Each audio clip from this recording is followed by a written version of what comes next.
In last class, we were discussing classification part from the third chapter, classification and tabulation. And there we discussed the different kinds of classifications. So first one, geographical classification, where collected data is divided based on the geographical location. Here geographical location may be the cities, name of cities or name of villages, name of district, name of state or name of country.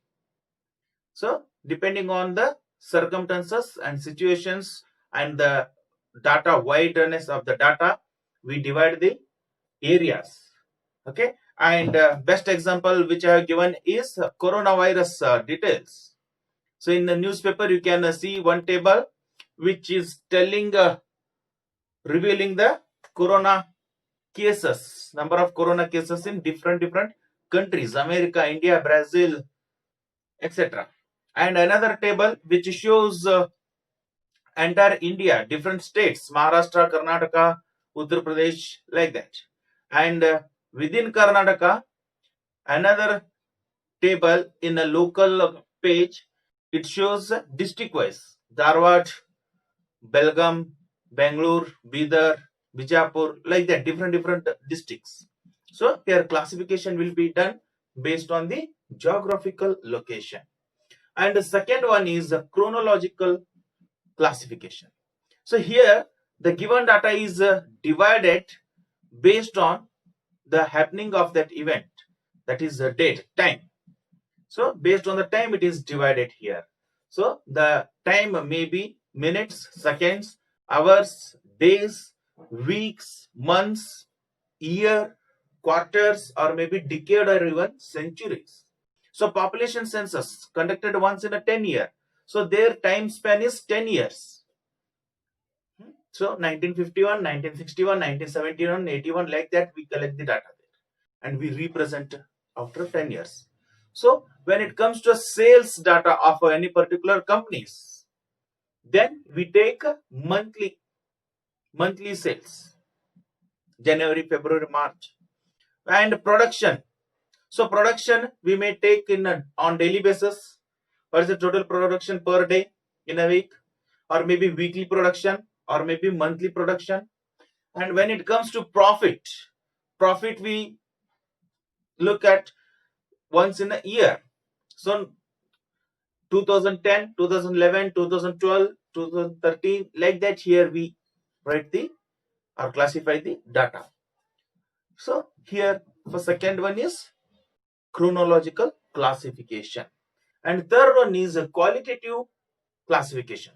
So qualitative classification, here data is classified based on the qualitative aspect, that is beauty, color, maybe different aspects, intelligence. So which cannot be measured in terms of number, but which can be assumed. Gender of the person, male, female, married, unmarried, working, non-working, employed, unemployed. So like that, here different categories will be made. And when only two categories are met, that is the presence of one characteristics will lead to absence of another characteristics, that is male, female. If male comes, female will not be there. If employed, then unemployed will not be there. So like that, here for a single item. Okay, so we are collecting data from a person. So if person is a male, he will not be female. Such data, such classification, we call it as a dichotomous classification. And we classify the data based on various qualitative characteristics.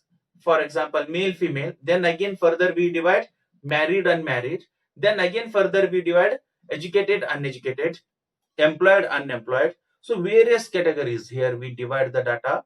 Then such classification is called as a manifold classification. In the qualitative classification, again manifold classification. If only two, dichotomous. If more than two, manifold classification. And the last one is quantitative classification. So which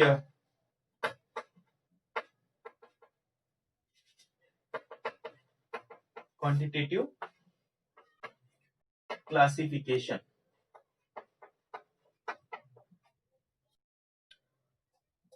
Okay, if it is not visible, just listen carefully. Okay, quantitative classification. Here data is divided depending on the quantitative characteristics or variables which can be measured in terms of numbers. Height of the student, weight of the students, marks of the students, number of items in a box, then number of students in a class, number of phone calls received by the office assistant, and number of births during the year, number of deaths during the year, number of corona patients in a day. So which we can count here.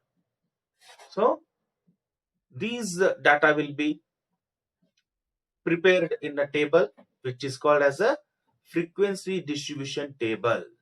That is called as a frequency. Okay, so that quantitative data, for that we prepare a table, and that table specially called as frequency table, and that distribution is called as a frequency distribution. And here in the quantitative data we can frame or write the data in two different kinds of tables, or more than two. One is discrete. So discrete frequency distribution. Discrete means here already we discussed in first chapter. So discrete means which can be which assumes exactly a particular number. So height of the student in centimeters, 185 centimeter, 186 centimeter, 187 centimeter. So it assumes particular numbers only, and if that number comes, then it comes under that it written in front of that number only. Okay, so if any student height is 185, he will be written in front of 185 centimeter. So like that here. And second one is continuous frequency distribution. Continuous frequency distribution means which assumes all possible values. So again, if I take height of the students, so height of the students 150 centimeters to 160 centimeter. So range I will take here. Whoever comes under these two heights, 150 to 160, they will be considered in that particular group. That group is called as a class here. So class 150 to 160, 160 to 170, 170 to 180, like that here. So for each group we'll consider, and the number of students comes under that category, we will write in front of that. So 10, 20, or whatever number of students may come, that we will prepare a table later.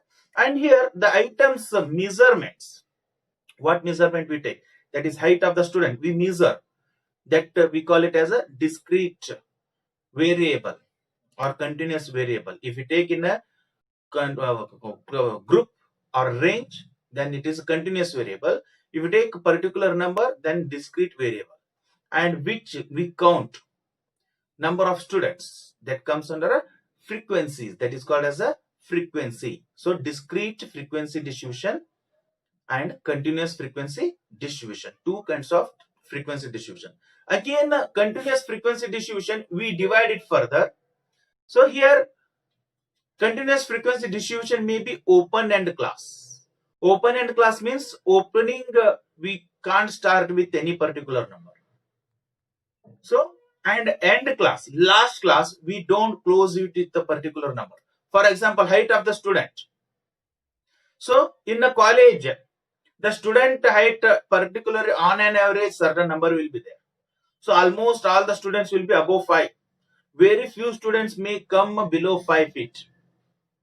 And to mention, to take those students also whose height is less than 5 feet, just we assume less than 5 feet. We don't fix to 5 feet. Okay, less than 5 feet. Then 5 feet to 5.2 feet, 5.2 to 5.6, 5.6 to 5.8, 5.8 to 6 feet. Then above 6, very less number of students will be there. For that again, whatever may be that 6.1, 6.5, 6.7 or 7 feet. So for all those we keep it open. So above 6, that is open end class. So continuous, one is open end, another one is closed frequency distribution, where it starts from particular number and it ends at a particular number. Okay, and next, range means the difference between highest value of the observation and lowest value of the observation. Suppose height of the student, we measure the height of all the students.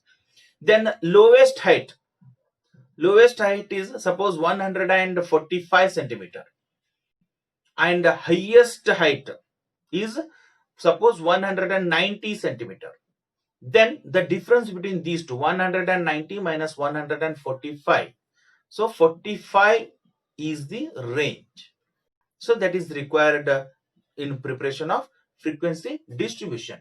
Then the second comes class. So class means it's a sub range. Sub range is called the class. So sub range means here we prepare a particular classes. So 145 is the lowest height. So we start from there, 145 to 150 centimeter, 150 to 155 centimeter, like that. Here each classes we prepare. So whoever comes under those height, those limits, we will put them in that particular classes. And next comes class limits. So here I said 145 centimeter to 150 centimeter, and here I written 150 centimeter to 160 centimeter. So here 150, this is called as a class.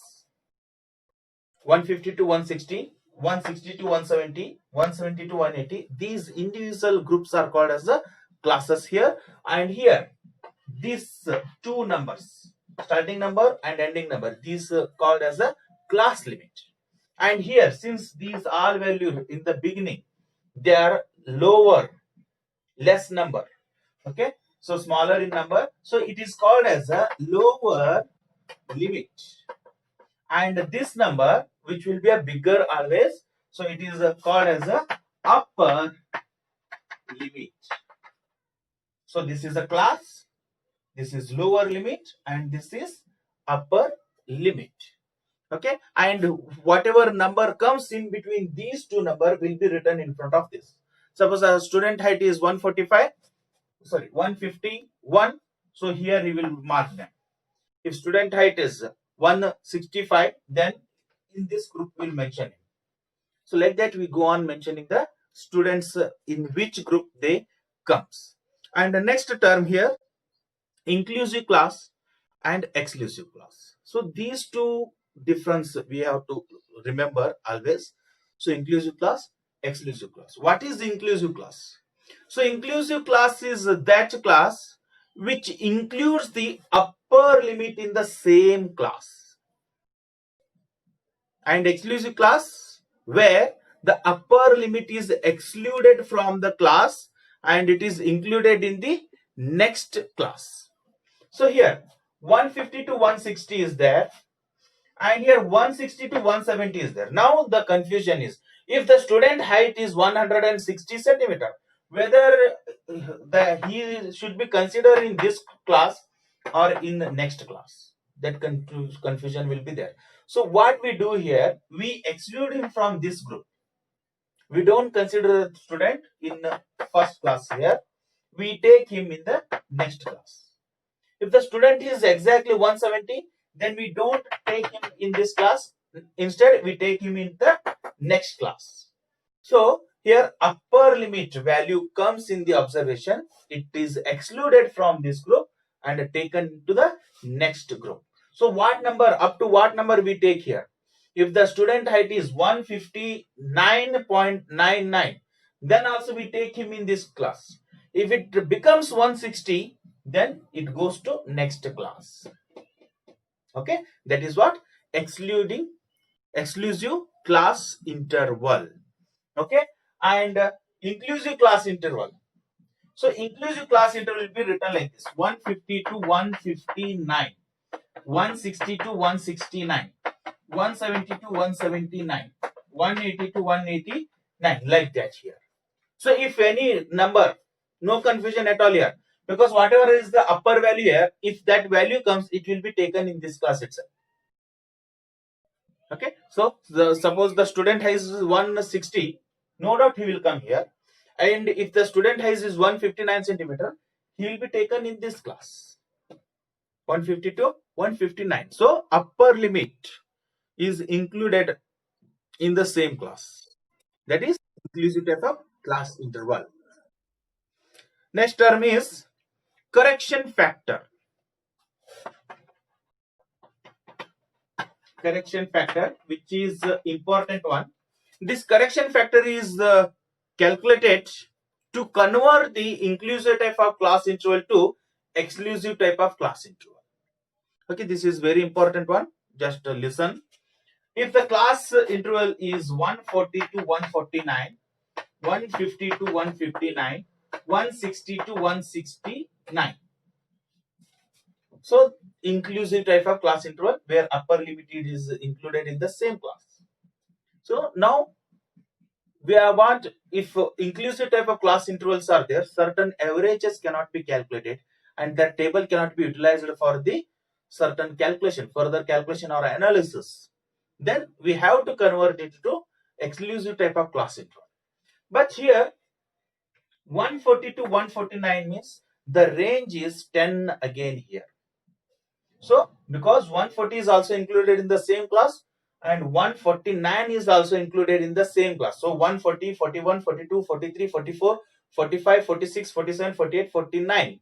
So all 10 values are included in the same class. So without affecting to the range, we have to convert the class into exclusive type of class interval. So how to convert that? To convert the inclusive to exclusive, we have to find first correction factor. So what is correction factor here? So correction factor, there is a formula. So lower limit of a class minus upper limit of a preceding class, that is previous class, divided by 2. That is the average of upper limit of a class minus lower limit of another class. So here upper limit of a class minus lower limit of a class minus upper limit of a preceding class divided by 2. So upper limit, if I take 150, then lower limit I take as a 150 here. Then upper limit of a preceding class, that is previous class, this one 149. If I take 160 as the upper limit, then 159 is the lower limit. So here the correction factor for this class interval is 150 minus 149 divided by 2. So 150 minus 149 is 1. 1 divided by 2 is 0.5. So correction factor for this inclusive type of class interval is 0.5. By utilizing this, we convert this frequency distribution to exclusive type of class interval. So how? So this 0.5 correction factor will be deducted from all the lower limits and will be added to all the upper limits. So this frequency distribution will become now. So first deduct from all the lower limits. 140 minus 0.5. So 139.5. Then 150 minus 0.5, 149.5. 160 minus 0.5, 159.5. Then add to all upper limits. So 149 plus 0.5 is 149.5. 159 plus 0.5, 159.5. 169.5, 169.5. So now the upper limit of a class and lower limit of a next class both are same. So this is how we convert inclusive type of class interval to exclusive type of class interval with the help of correction factor. Open end class.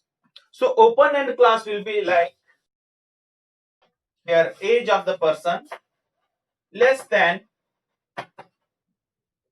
20, then 20 to 30, 30 to 40, 40 to 50, 50 to 60, 60 and above. So open-end class means it is open for all the possible value below this upper limit, and it is open for all the values above 60 here. If any person aged above 60 will be taken in this class, and any person aged less than 20 years will be taken in first class here. So this is what open end class. So it is open for all the possible values beyond a limit. So if it is mentioned here 10 to 20, then if the person is aged less than 10 will not be taken in this table. For him, again we have to prepare another table here, 0 to 10, another class. Okay, so where certain beyond certain limits, the number of observation will be very less. So in such cases, we, instead of preparing or making more number of classes, we open it for all the possible values. Suppose the 60 and above. So here 50, 180, 200, 150 are there, and here up to 20 only 5 candidates are there, and here above 60 only 15 candidates are there. So if again if we divide them, so 60 to 70 2, 70 to 80 5, 80 to 90, some persons are having more life 4, 90 to 100 2, 100 and above 1. So like that here very less number of observations will be there. So to avoid more number of classes, so instead of this we open here, so 60 and above. So all these values will come in this class, that is open end class. And here also in the beginning, at the end, both the sides, or maybe in the beginning or maybe at the end, will be open, kept open for all possible values. Okay, next comes midpoint. So midpoints means here it is an average of the both the limits of a class. So 20 to 30, what is the midpoint here? Very easily we can say 25. So in between these two, so with help of a formula, if we calculate it, lower limit plus upper limit divided by 2, that is 20 plus 30 divided by 2 is equal to 25. So 25 is the midpoint of this class. Like that for remaining classes, 35, 45, 55. Sometimes the range of the class, or that we call it as a width. So width will differ from each classes. Then it may change, it may differ. Suppose here 30 to 50, then the midpoint is 40. Got it? Okay. So next comes width. Width means the range between the upper limit and the lower limit of the class. So here class mark is also called as a midpoint. Okay. So 30 minus 20. So width is 10. Here 50 minus 30. Width is 20. Okay. So like that, here's the difference between upper limit and lower limit is called as width of the class. The width of the class may be same or may be differ. Okay. Next comes number of classes. That is while preparing the continuous frequency distribution, how many classes should be prepared? How many classes will suit or good fit to prepare a frequency distribution? So here there is a formula given by Sturge, and Professor Sturge, that formula is called by his name, it's a Sturge's formula for finding number of classes. So for number of classes there is a formula here, that is number of classes will be referred as a k. K is equal to 1.322 plus, sorry, there is a mistake here. So Sturge's formula is k is equal to 1 plus 3.22 n. Sorry, log n. 3.322 log n. So n, capital N, means total number of observations here. Total number of observation, from how many observation we collected the information, or how many observation we studied, or number of articles, how many we studied, we have taken for our study. So that will be taken as a n here, and for that n we take log value, and that log value will be multiplied to 3.22 and it will be added to 1. So by this formula we get here number of classes, and for number of classes again we have to find the width of each class. So number of classes is fixed now. How many classes? 5, 10, 15, 20. How many classes? This formula tells how many classes should be prepared. But here classes, when we prepare, it is better if we prepare the classes with equal width for each class. So here we can prepare also if it tells that prepare 5 classes. So 0 to 5, 5 to 15, 15 to 50, 50 to 80, 80 to 100. So these are also classes, but width of each class differs here. No class has the same width. So here 5, here 10, here 35, here 30, here 20.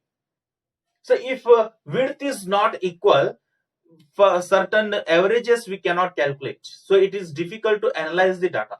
So to avoid that, we take equal width classes here. So to take the width here, first we need to identify the range. So range, already I said, that is the upper limit of the observation, sorry, highest value from the observation minus lowest value of the observation. So the difference between highest value and lowest value from the observation, and this range, if you divide it by the number of classes k, then we get width of each class.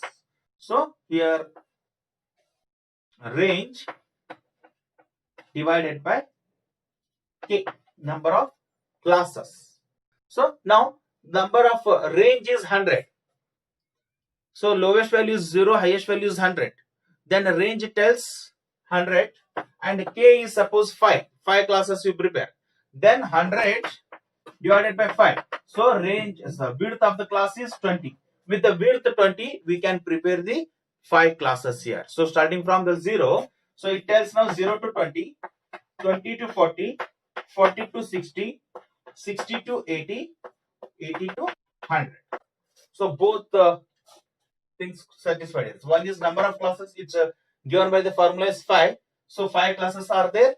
And one more thing is which we discuss it further later, that is the width of all the classes should be same, that is given by this formula. So with the same width, 5 classes we have prepared here. So width of the class and number of the class, okay, which we will discuss later again. Next comes cumulative frequency.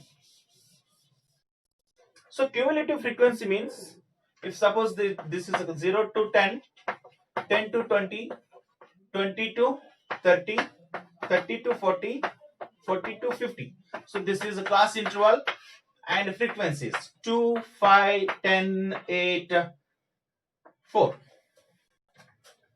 So these are the classes.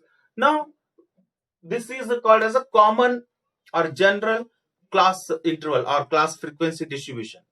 Now with help of this we can prepare 2 type of cumulative frequency distribution. That is, one is less than cumulative frequency distribution and another one is more than cumulative frequency distribution. So less than cumulative, so less than the upper limit we take here. So less than upper limit, how many values are there? Okay, so less than 10, if these are the marks of the students. So How many students score less than 10 marks? 2. How many students scored less than 20 marks? Then not 5.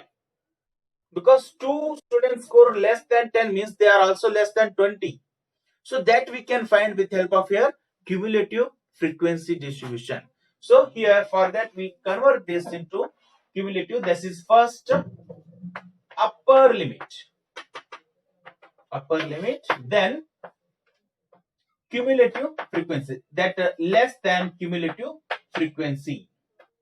So upper limit 10, 20, 30, 40, 50, or less than 10, less than 20, less than 30, like that.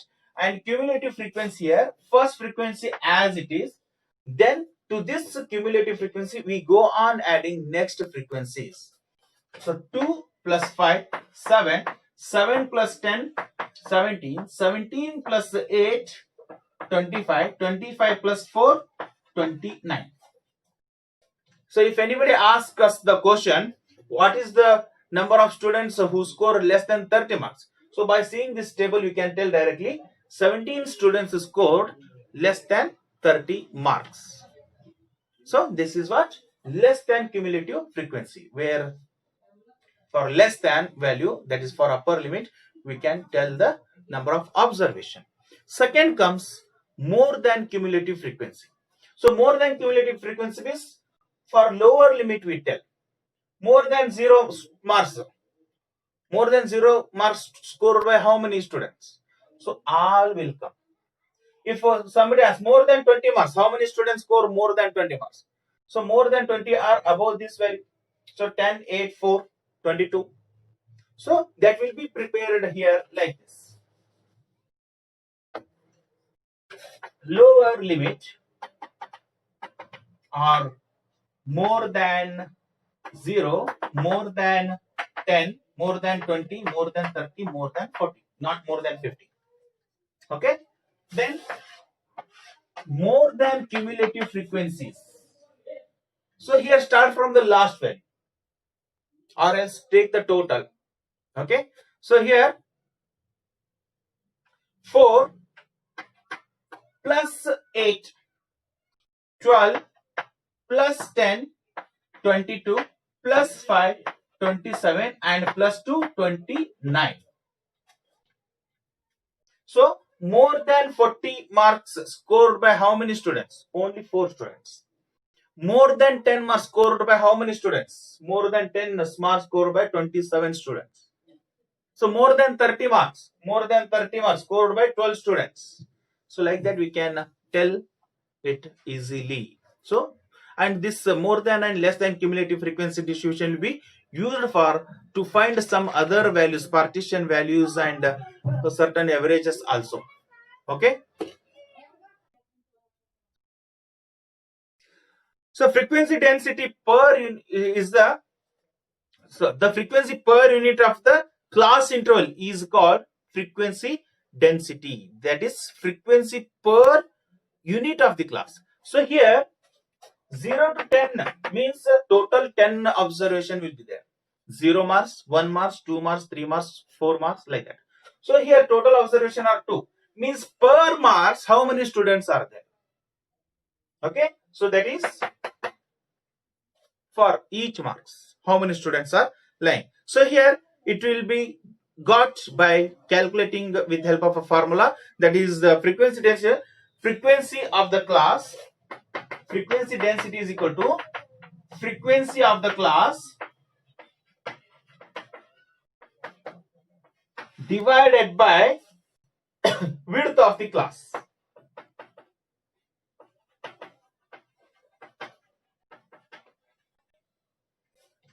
So the frequency of this class is 2 divided by width of the class is 10. So that is 0.2 frequency density. And here 5 divided by 10, 0.5, 10 divided by 10, 1, 8 divided by 10, 0.8, 4 divided by 10, 0.4. So width is the same for all the classes here. So we can calculate it directly, divided by 10. If width differs, then for that class, Suppose here it is 20 to 40, 40 to 60, 60 to 70. Then 10 divided by 20, 0.5. Then here the width is 20 again, 8 divided by 20, 0.4. Then here 4 divided by 10, 0.4. So depending on the width, frequency density will differ here. So it tells per unit of the class how many observation will be there. Okay. And the last point in this topic, that is relative frequency. So relative frequency will be calculated with the formula frequency of the value of the variable divided by total frequency. So here total frequency, that is 29, which we name it as n also.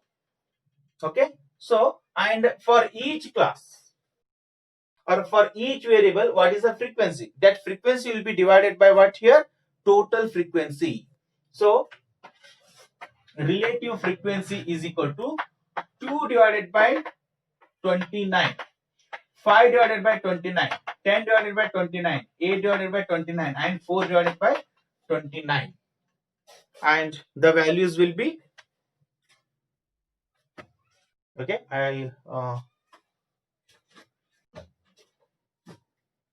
calculator is missing, so you can get the values. 2 divided by 29, 5 divided by 29, that is each individual class's frequency divided by total of the frequency, that is n.